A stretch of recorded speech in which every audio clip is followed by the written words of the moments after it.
बिस्मिल्लाहिर्रहमानिर्रहीम। अस्सलाम वालेकुम मोअज़्ज़िज़ सामीन। काशिफ़ चैनल में खुश आमदीद। ज़ुबैदा खातून एक नेक खातून थी। इसने नहर ज़ुबैदा बनवा कर मखलूक खुदा को बहुत फ़ायदा पहुँचाया। अपनी वफ़ात के बाद वो किसी को ख्वाब में नज़र आई। इसने पूछा कि ज़ुबैदा खातून आपके साथ क्या मामला पेश आया। ज़ुबैदा खातून ने जवाब दिया कि अल्लाह रब्बुल इज़्ज़त ने बख्शिश फरमा दी। ख्वाब देखने वाले ने कहा कि आपने नहर ज़ुबैदा बनवा कर मखलूक को फ़ायदा पहुँचाया, आपकी बख्शिश तो होनी ही थी। ज़ुबैदा खातून ने कहा नहीं नहीं, जब नहर ज़ुबैदा वाला अमल पेश हुआ तो परवरदिगार आलम ने फरमाया कि ये काम तो तुमने खजाने के पैसों से करवाया, अगर खजाना ना होता तो नहर भी ना बनती। मुझे ये बताओ कि तुमने मेरे लिए क्या अमल किया।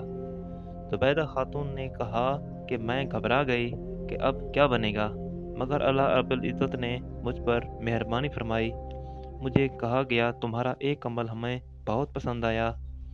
एक मर्तबा तुम भूख की हालत में दस्तरखान पर बैठी खाना खा रही थी कि इतने में अल्लाह अकबर के अल्फाज से अजान की आवाज़ सुनाई गई। तुम्हारे हाथ में लुकमा था और सर से दुपट्टा सिरका हुआ था।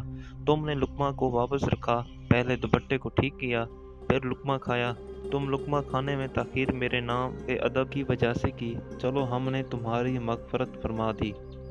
सामीन, वीडियो अच्छी लगी हो तो वीडियो को ज़्यादा से ज़्यादा शेयर करें और चैनल को भी सब्सक्राइब करें ताकि हर नई आने वाली वीडियो आप तक बहुत जल्द पहुंच सके। शुक्रिया।